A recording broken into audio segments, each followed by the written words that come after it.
Well, it's that time of the week where we get to talk about brand new VR games coming out this week, new games coming out next week, and of course some of that juicy VR gaming news. This is the first one of these videos we've done in 2025, so make sure you smash that like button, show your support, and lets me know that you guys want me to keep on making these videos. And of course, if you're new to the channel, subscribe too, because this is your one-stop shop for everything VR and gaming. Before we dive into the video though, I want to thank today's channel sponsor, Epica. Epica on a Quest invites you for an unforgettable journey as an archaeologist, Scott Hudson, and his loyal dog, Jack. They stumble upon a mysterious island hiding ancient puzzles and untold dangers. Explore a vibrant, colourful world filled with immersive 3D puzzles and magical mysteries waiting to be uncovered. There's a ton of challenges that need solving, and alongside that, you get to do it with your dependable partner, Jack, the dog. This is a family-friendly adventure that combines stunning graphics with captivating story and a heartwarming bond that will keep you exploring for hours. I personally had a ton of fun with this, and of course having a pet dog with you, Jack, is just an added bonus that really helps you get through this game. I just think that anything with a companion in it like this just sort of like ticks a box for me and keeps you more interested in the game for longer. If you want to check this out for yourself, there are links in the description or in the pinned comment, and a massive thank you to Epica for sponsoring today's video. And now let's dive into those new VR games this week.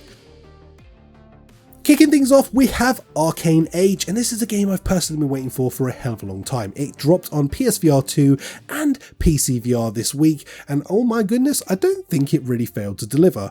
I will say though, as a bit of a caveat, I don't think this is a type of game that is going to be great for a new user coming into VR, as it has fairly intense sort of controls going on through this that are going to rely on either someone who already has previous knowledge of VR or someone who's just a little bit more comfortable in there. So I would say get your VR legs before you dive into this one. I don't think this is a perfect game by any means, but I do think it has enough going on with it, with the combat, with the various different enemies, and with a ton of different weapons in this game to keep you locked in. But I would definitely say go check out a couple of reviews if you're unsure, because as always, you can't get a refund on PSVR 2, so just be sure before you dive into this by watching a couple of full in-depth reviews first, and then of course make your purchase if you want to. Next up, Grim Early Access has just dropped, and this is one I'm actually pretty damn excited about. As a massive Rust fan, I've been kind of eagerly waiting for this game to drop, and not only that, but just kind of populate so that it can be one of those really fun experiences as Rust has always been.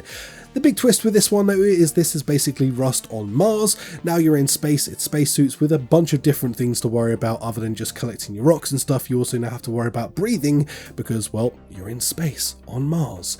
Of course, this is a gather and survive PvP situation, so it's going to be more intense the more people are on the servers, and of course, the more popular this game gets, probably the more intense the survival rate is going to be for getting killed as a naked, and of course, just getting destroyed by some of the wildlife that's also around on this. Now, I have played this game before, I had a ton of fun in it, and I am very much looking forward to diving in now that this is going into that early access stage. This is going to be available for Quest and PC VR. If you're a Rust fan, this really does have all the elements that you love from Rust brought into a virtual reality game and adapted to work in a way that feels great in virtual reality, so massive ticks all round if you're a Rust fan.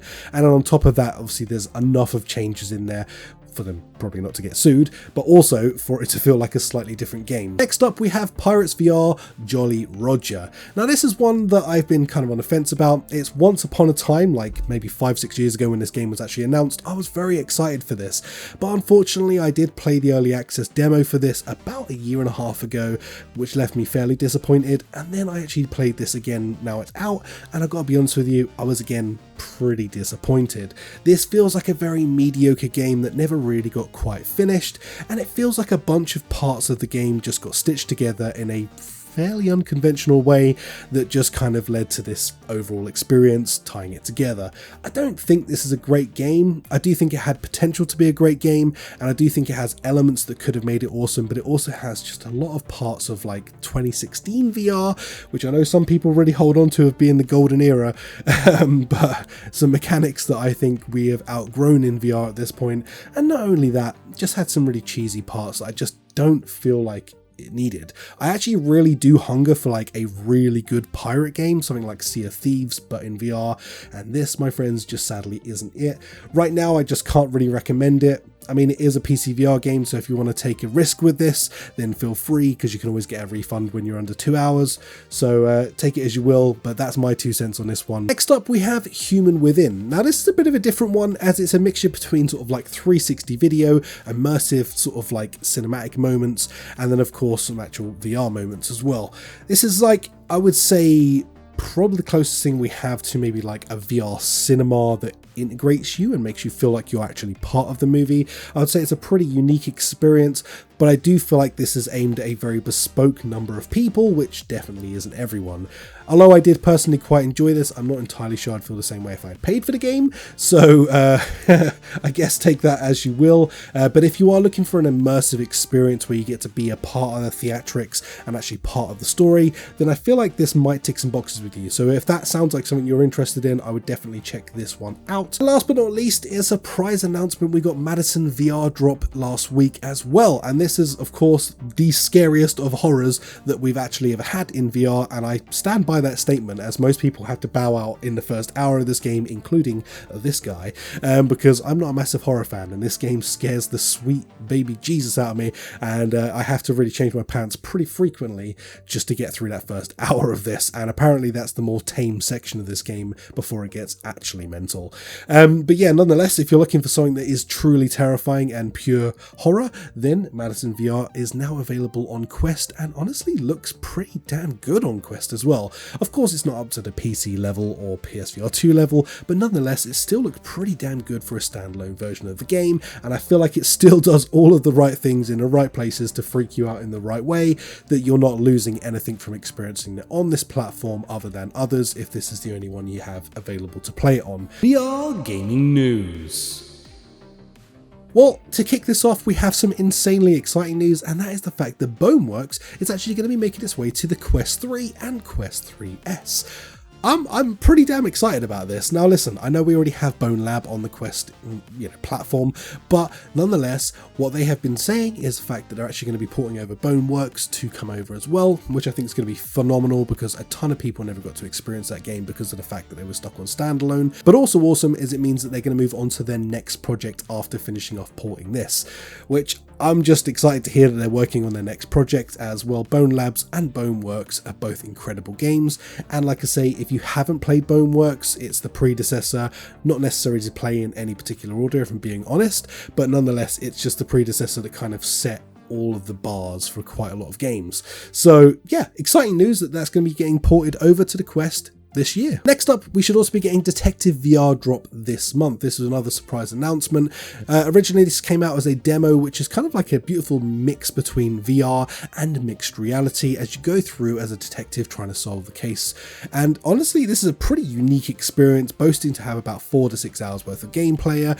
And honestly, I enjoyed the demo that came out with this. It was kind of fun, it was fairly unique, being able to sort of see those environments switching between mixed reality, virtual reality, and just really diving into this mystery, trying to solve it as the detective. So I think this is one to keep an eye out for, and hopefully you do too. If you're interested, make sure you check it out on your wish list in the Quest store. Coming up next week. Now, the one and only title that I found that we have coming out next week that's really worth talking about is Cold VR. Now, this is, kind of super hot-esque, but done in a slightly different way. This is a lot of bloody fun, and it feels like a true predecessor to the super hot game, and really just kind of takes on its own spin, making this really, it's just its own thing. So I definitely recommend that you check out Cold VR. It's a lot of fun, of course, playing off of those similar sort of mechanics, time moves when you move type situation, and really just allowing you to be the action hero in this story and feel like a friggin' badass the entire time. Highly recommend you check this one out. I've played it on PC VR before, and now that it's coming to Quest and PC VR on its full release, this is now the time to check this game out. And that's going to do it for this week's video. It is great to be back, guys and girls. I have been as ill can be over the last week. Since getting back from CES, I've been super sick, which is why the videos just haven't come back for 2 weeks. So hopefully, you're glad to have me back. I am super glad to be back, and as of next week, things are going to roll in back to completely normal. I have been working on some cool video concepts, so make sure you stick around the channel because we're going to have some cool stuff coming up.